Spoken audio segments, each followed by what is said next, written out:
He hangs up suspended mines in the canyon every day. Then he replenishes the ammunition for dozens of automatic attack cannons. Every 500 meters here, there will be a signal receiver. It records all the data it receives. Every month, he reports it to his superiors via radio. He doesn't know exactly what his mission is. He only knows that by guarding this 100-meter high observation tower for a year, the military will give him a generous bonus. On the opposite canyon, there is also a similar observation tower. It is manned by the Lithuanian military, but they are not allowed to communicate with each other. As an elite special forces soldier, he strictly follows the orders of his superiors. But one day, the sound of lumbering caught his attention, so he curiously came to the telescope to see what the people on the opposite side were doing. But he discovered a beautiful woman. He quickly adjusted the telescope to the maximum, but the woman seemed to sense something and immediately stopped her work. Turning around, he instinctively withdrew his gaze, then awkwardly left like a thief. But at night, the woman actually greeted him first, even asking for his name. But there were rules. They were not allowed to communicate with each other, so he wrote the rules on the board.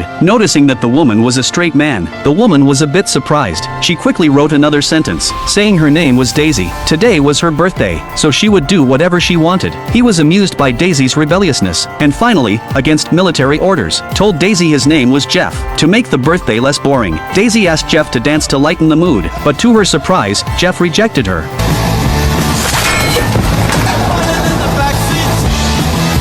The sudden gunshot shocked Jeff terribly, but to save face, he also picked up a gun.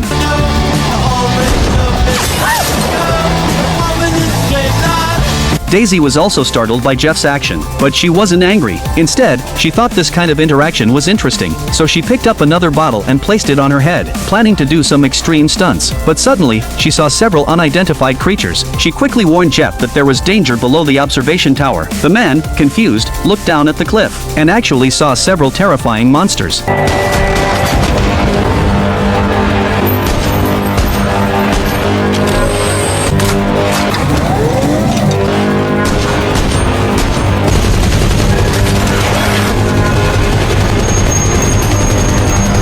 After a barrage of fire, they successfully repelled the danger beneath Jeff's observation tower. But Daisy here also fell into a perilous situation.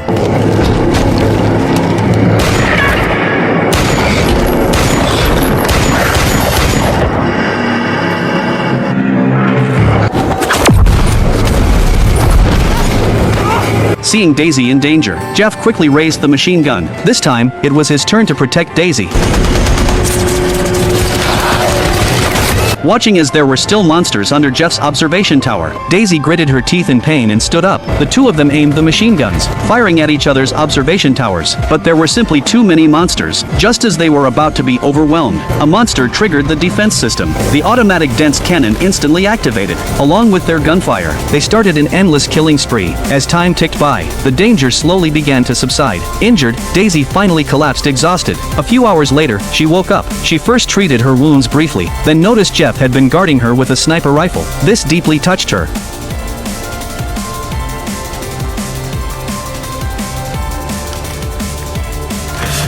The next morning, Jeff quickly repaired the protective net, then replaced the suspended mines. Meanwhile, Daisy kept a constant watch with the sniper rifle. After the battle of the previous night, their relationship quickly turned into life and death comrades. Soon, Christmas came. That day, Daisy wanted to see what Jeff was doing, but found that Jeff had, at some point, made her a Christmas tree. A blessing card was also placed on the observation tower. This deeply moved her. For the first time, she felt loved. As the days went by, their relationship grew closer and closer. They made snowmen resembling each other, went out to inspect equipment. Daisy taught Jeff how to play the Queen's Gambit, while Jeff taught Daisy to be an explosive drummer. Though they were separated by an insurmountable canyon, their hearts were already connected. One day, Jeff found Daisy crying, so he asked her what was wrong. It turned out Daisy was grieving for her deceased father. She was deeply saddened, wishing Jeff could be by her side right now. Those words kept Jeff up all night. After thinking it through, he decided to risk everything for the one he loved. So he took a missile from the weapons box, placed it onto the operation platform, then removed the fuse and inner core, took out an iron ring,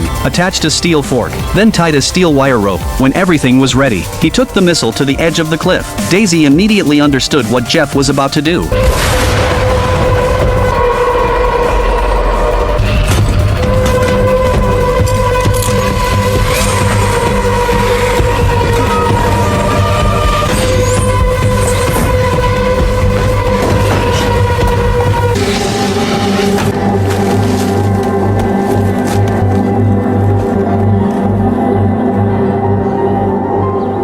After handling everything, she looked at the opposite side through the telescope and saw that Jeff had written a dinner invitation on the board. This made her heart race with excitement. Before leaving, Jeff shaved his beard, then picked some wildflowers from the mountain as a gift. Then he attached a lock, took a deep breath, and unhesitatingly ran toward his beloved. No surprises here. He successfully reached the other side and finally met Daisy, whom he had been longing for. Their first close encounter. Both tried to restrain their inner joy. You're staring. Sorry. It's, Yes? There's a lot more green in your eyes than I was expecting. You smell terribly.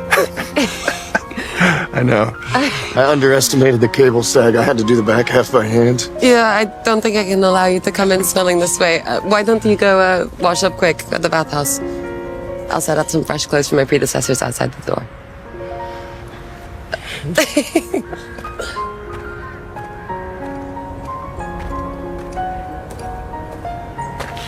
While Jeff was in the shower, Daisy deliberately took Jeff's clothes. Finally, through the surveillance, she got her answers. In the twilight of the setting sun, they finally sat down together for dinner, opening up and sharing their past with each other. After eating and drinking their fill, they danced a romantic dance hand in hand. Their love deepened with this exchange. After one night, Jeff decided to return to his observation tower to work, but on the way back, the monster triggered the suspended mine. The explosive debris instantly severed the rope, causing Jeff to fall directly into the canyon. Seeing this, Daisy rushed back to the weapons depot, picked some usable equipment with the fastest speed, then, without hesitation, jumped off the cliff to save Jeff. The mist in the canyon obstructed her view, which led to her falling into the river by accident, and her parachute got stuck on a rock. Luckily, she was quick on her feet. She hurriedly cut the rope with a knife, and grabbed a tree branch to escape. On the other side, Jeff was hanging from a large tree. Though he didn't die, the danger was far from over, because a huge monster was crawling toward him.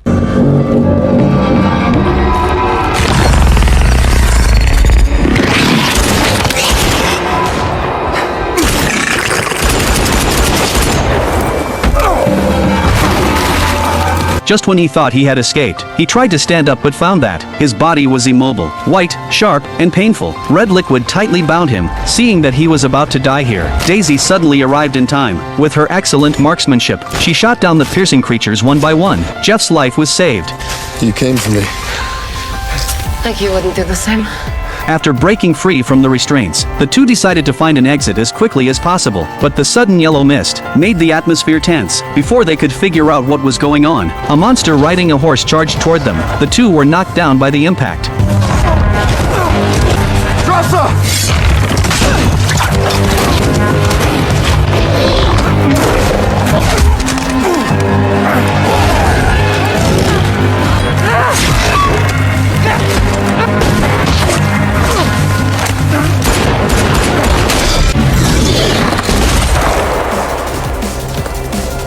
After the crisis was averted, they finally had the chance to see the true form of the monster up close, but neither of them expected. The monster was wearing an American military uniform from the last century. Could these monsters be mutated soldiers from World War II? But now was not the time to think about that. Leaving this place was the most important thing. However, when they stepped out of the yellow mist, they were met with blue mist. The terrifying sight sent chills down their spines. All the trees here had fused with human skeletons. Each corpse seemed to exist between life and death. As they ventured deeper, the two arrived at an abandoned town. There were huge cracks in the ground, and the buildings were covered with vine-like plants. Occasionally, they heard wailing sounds. It was clear that this place was filled with danger. For safety, they hid in a church. But the scene inside was even more terrifying. The seats were filled with human remains, but they were different from the monsters. After checking, Jeff was horrified to discover that these people had all died from poison. The two were puzzled. What kind of disaster could have caused them to end their lives in such a way? Just as they were wondering, a group of human-headed spiders rushed toward them. Luckily, the two cooperated seamlessly and soon took care of all the spiders. Then they continued their journey and discovered a secret laboratory. Without hesitation, they entered. After a careful search, Jeff found a videotape. He guessed that the truth might be hidden inside. With the generator powered on, a secret that had been buried for over a century finally surfaced. It turned out that during World War II, the US and Soviet Union were secretly developing biochemical weapons in the canyon. Everything was progressing smoothly, but a massive earthquake caused a leak in the biochemical weapons. The poison gas mutated all the flora and fauna in the canyon. Their genes began to merge, which resulted in the variety of monsters. After learning the truth, they went to another room and found a modern computer. Out of curiosity, Jeff turned it on and found that another ultimate secret was hidden inside. It turned out that the research in the base never stopped, and the mastermind was a military organization named Dark Lake. They had been using drones to secretly collect genetic samples to create super soldiers. In fact, Jeff and Daisy's mission was to help the Dark Lake organization keep the canyon's secret. Once the outside world learned of the canyon's existence, the self-destruct program for the stray dogs would activate, and everything within a 4.2 kilometers radius of the canyon would be wiped out. The location of the stray dog had a device that could help them escape, to leave as quickly as possible. The two wasted no time and rushed there, and this place was also the source of the poison gas leak. The ground was covered with monstrous creatures resembling nerve networks. Their neurons intertwined. Each nerve had a human face. The terrifying scene looked like hell. Just as they were about to reach the exit, Jeff accidentally stepped on a monster's tentacle, which caused the monsters to launch a furious attack.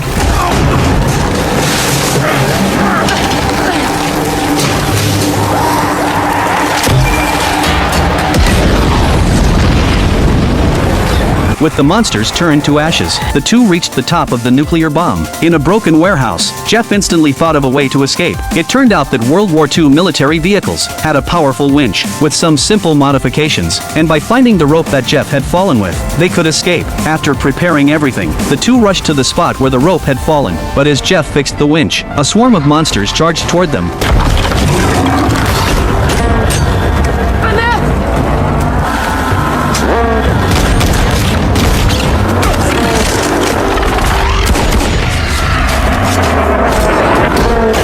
After dealing with the monsters, they quickly started climbing. As the vehicle slowly drove out of the yellow mist, they thought they had finally escaped, but to their surprise, another group of monsters climbed up the rope after them. Seeing the danger closing in, Jeff quickly used a knife to puncture the fuel tank.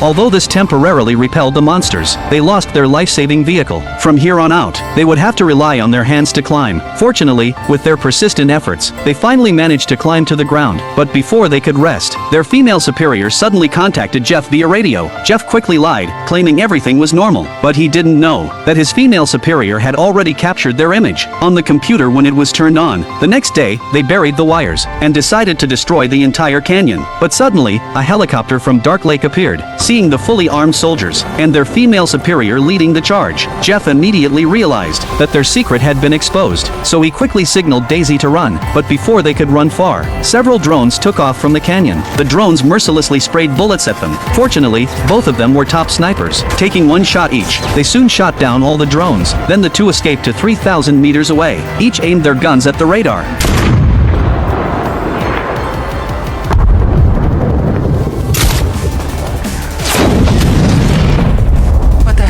The stray dog self-destruct program was successfully activated. By the time the female superior realized, it was already too late. At this point, saving her own life was the priority. On the other side, Daisy had already escaped the safety zone, but Jeff, still injured, remained in the danger zone. Whether he could escape now depended on fate. With a massive mushroom cloud rising, the entire canyon was leveled to the ground in an instant.